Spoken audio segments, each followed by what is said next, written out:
है मेरी सांसों में मेरे पिया, मैंने पिया से वचन है लिया, जन्म जन्म तक साथ रहेंगे, सुख चाहे दुख सब मिलके सहेंगे।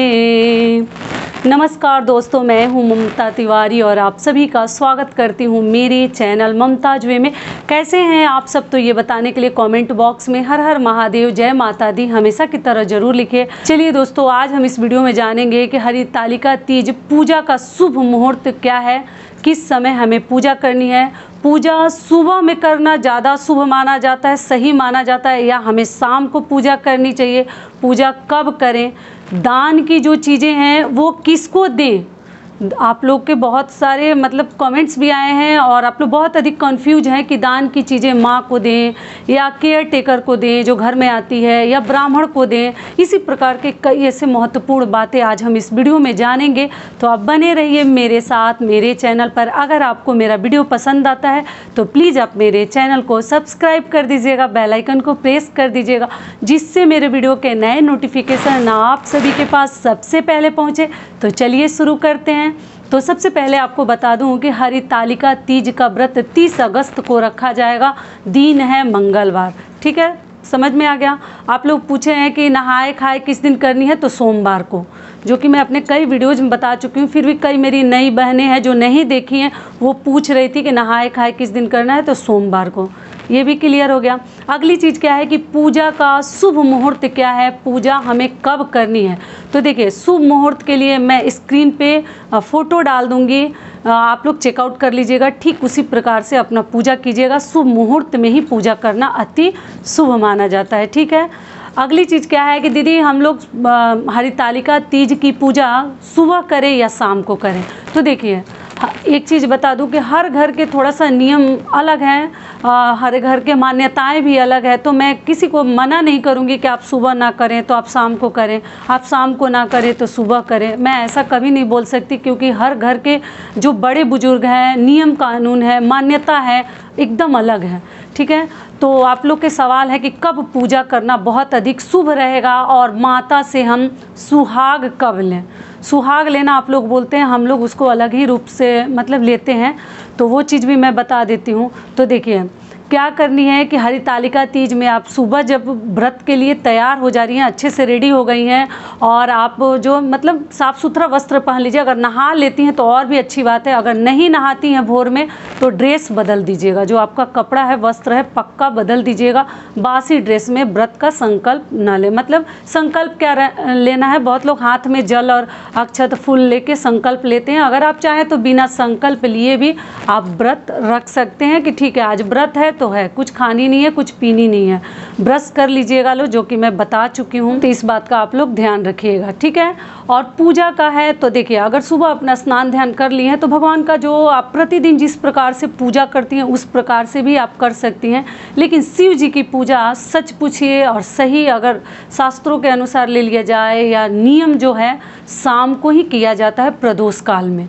और हरितालिका तीज की पूजा हमें शाम को ही करनी चाहिए। मंदिरों में आप जाके कथा कहें या कथा सुने, या आप चाहें तो अपने घर में भी शाम को ही पूजा करें। मैं पूजा का शुभ मुहूर्त स्क्रीन पे लगा दूंगी, ठीक उसी के अनुसार आप लोग कीजिएगा, क्योंकि शाम को ही पूजा किया जाता है शिव जी की, ठीक है। ये भी क्लियर हो गया, सारी बातें समझ में आ गई। लेकिन अगर आपके यहाँ सुबह किया जाता है तो उसका भी टाइमिंग में डाल दूंगी, आप लोग चेकआउट कीजिएगा और सुबह भी कर सकते हैं लेकिन मेरे हिसाब से अगर ले लीजिए तो शाम को ही हरितालिका तीज की पूजा हम करते हैं स्नान करके।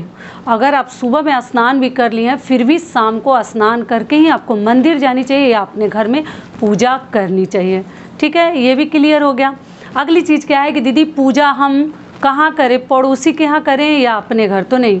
देखिए, जो कथा है ना, अपने आस पड़ोस आप जाके सुन सकती हैं, लेकिन पूजा जो है ना अपने घर में ज़रूर उस दिन शिव जी का कीजिएगा। मंदिर भी जाती हैं तो आप लोग हैं ना पूजा अपने घर में कर लीजिएगा थोड़ा बहुत, तब जाके मंदिर में विधि विधान से और भी अच्छे से करके आ सकती हैं।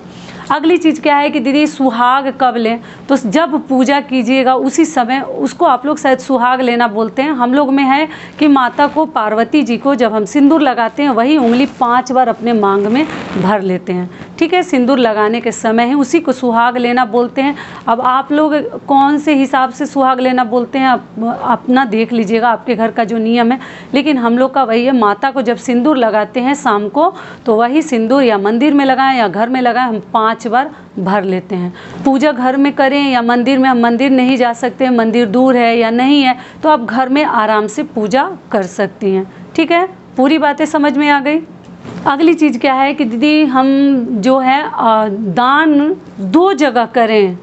दान की चीज़ें क्या 2 जगह करें, एक अपने लिए मतलब भगवान को चढ़ाएं और एक शाम को चढ़ाएं या सुबह, कब हम दान करें।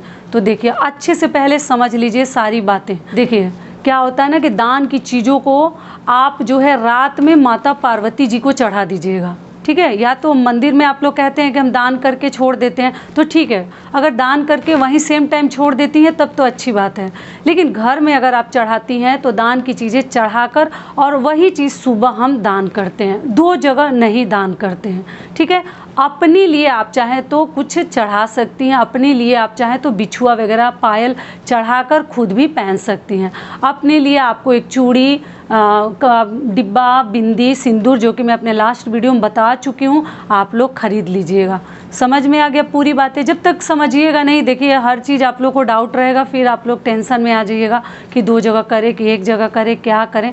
तो एक ही जगह अपने घर में जब चढ़ाएंगे तो करके, और सुबह वो पारण से पहले दान किया जाता है, वही चीज़ सुबह, और अनाज भी किया जाता है। इसके लिए मैं वीडियो डालूंगी कि कैसे हमें दान करनी है और कौन सी गलतियां नहीं करनी है, ठीक है। अगली चीज़ क्या है कि दीदी हम अपने लिए कुछ चढ़ाएं, तो हाँ बता दी ना, आप अपने लिए कुछ भी चढ़ा सकते हैं, जो आपको पसंद है भगवान के पास रख दीजिए और वो आप इस्तेमाल कीजिएगा माता को चढ़ाकर।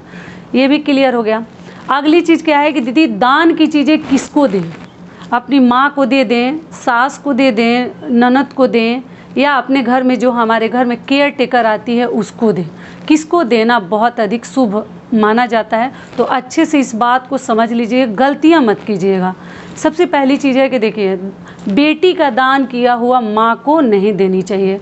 आपके यहाँ क्या नियम है ये तो अब आप लोग देख लीजिएगा, लेकिन बेटी का जो माँ और बाप है, माँ और पिताजी, वो बेटी का कन्यादान कर देते हैं, तो उनके यहाँ का पानी पीना भी एक माँ को दोष लगता है। देखिए हर घर के संस्कार अलग है, नियम कानून अलग है, तो आप लोग बुरा मत मानिएगा, लेकिन हमारे तरफ तो माँ बाप हमारे घर का खाते भी नहीं है। अगर गलती से कभी खा लिए, भोजन कर लिए, तो तुरंत उसका पैसा हमें वापस कर देते हैं, एक पानी भी पीते हैं तो। लेकिन मान लीजिए अगर आप दान करके अपने माँ को देती हैं ना, तो आप अपने माँ के ऊपर दोष मतलब चढ़ा रही है। बेटी का दान किया हुआ माँ को बिल्कुल मत दीजिए। अगर आप दान करती हैं तो किसी लड़की की शादी होने वाली है तो उसके लिए भी आप रख सकती हैं। मतलब जो रखने वाली चीज़ें हैं, खाने पीने वाली चीज़ें जो हैं, आप किसी भी कन्या को या किसी और को भी दे सकती हैं। ननद को दिया जाता है, भाभी का दान किया हुआ चीज़ ननद को दिया जाता है, या ब्राह्मण को या ब्राह्मणी को आप दे सकते हैं। समझ में आ गया। माँ को देकर दोस्त के भागीदारी ना बनाएं। आप लोग कई मेरी बहनें पूछी हैं कि दीदी हम माँ को दे सकते हैं, हम ऐसे कर सकते हैं, हम केयर टेकर को दे सकते, तो नहीं, सुहाग की चीज़ें केयर टेकर को ना दें। समझ में आ गया।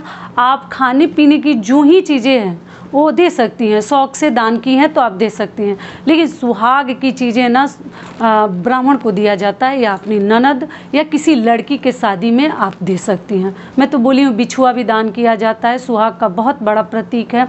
अगर भगवान ने उस लायक आपको बनाया तो एक बिछुआ आप लोग दान कर सकती हैं। और दान कर वस्त्र भी अगर आप चाहें तो पक्का दान कर सकती है, कहीं कोई मनाही नहीं है। आप लोग पूछे हैं कि पहली बार वस्त्र का दीदी दान नहीं किए हैं, तो क्या इस बार वस्त्र का हम दान कर सकते हैं? बिल्कुल कर सकते हैं, आप हर साल कर सकते हैं, इसके लिए कोई मना नहीं है। दान करने में कहीं कोई दिक्कत नहीं है कि ये करना चाहिए नहीं करना चाहिए, जो आपका दिल करे खुल के दान कीजिए, लेकिन लिमिट में अपने बजट को ध्यान में रखते हुए कीजिएगा। ठीक है, सारी बातें समझ में आ गई। तो सुहाग की चीज़ें कभी केयर टेकर वगैरह को ना दें, ब्राह्मण को दें या किसी बहन बेटी को दें, ननद को दें, अपनी बेटी को भी नहीं दिया जाता। ठीक है। माँ को तो भूल कर मत दीजिएगा। आपके यहाँ अगर नियम है माँ को दिया जाता है तो आप लोग देख लीजिएगा, मैं कैसे मना करूँ, लेकिन मैं आपको उसके पीछे का जो नियम है वो बता दी ना कि माँ बाप जब एक बार कन्यादान दे देते हैं तो बेटी का अगर कोई भी चीज़ लेते हैं तो उनके लिए सही नहीं होता। वो 10 रुपये आप दीजिएगा, उनका 20 रुपये कहीं ना कहीं से निकल जाएगा। तो इसलिए उनके ऊपर दोष ना चढ़ाएं, उनको शांति से रहने दें। समझ में आ गया? पूरी बातें क्लियर हो गई। और आप लोग बोले हैं दीदी पूजा विधि करके हमें दिखाइएगा और सामग्री के बारे में वीडियो जरूर डालिएगा। तो मैं इसके लिए मैं वीडियो बनाऊंगी, तैयारी कर लूँ, उसके बाद मैं ज़रूर आप लोग को सरल विधि से कम चीज़ों के साथ, आप लोगों ने कहा है, मैं पक्का वीडियो बनाकर आप लोग के साथ शेयर करूँगी। तो आप लोग टेंशन ना लें। देखिए मैं कोशिश कर रही हूँ एक के बाद एक वीडियो आप लोग को देते जाऊँ, जिससे कि मेरी बहनों को बहुत अधिक लाभ मिले और जो पहली बार कर रही हैं उनको भी मेरे वीडियो से लाभ मिलेगा। अगर आप प्लेलिस्ट चेकआउट करते रहिएगा और मेरे चैनल पे भी चेकआउट करते रहिएगा, मैं कब वीडियो डालूंगी फिर आप लोग को नोटिफिकेशन नहीं जाएगा, तो आप चैनल पे चेकआउट करते रहिएगा। यही सब महत्वपूर्ण बातें थी जो मैंने आपके साथ शेयर कर दिया। आशा करती हूँ, उम्मीद करती हूँ कि इस वीडियो से आप लोग को बहुत अधिक लाभ मिलेगा। फिर मिलती हूँ एक नए वीडियो में, तब तक के लिए नमस्कार। स्वस्थ रहिए, सुरक्षित रहिए और जहाँ कहीं भी रहिए खूब खुश रहिए। हैप्पी तीज आप सभी को इन एडवांस।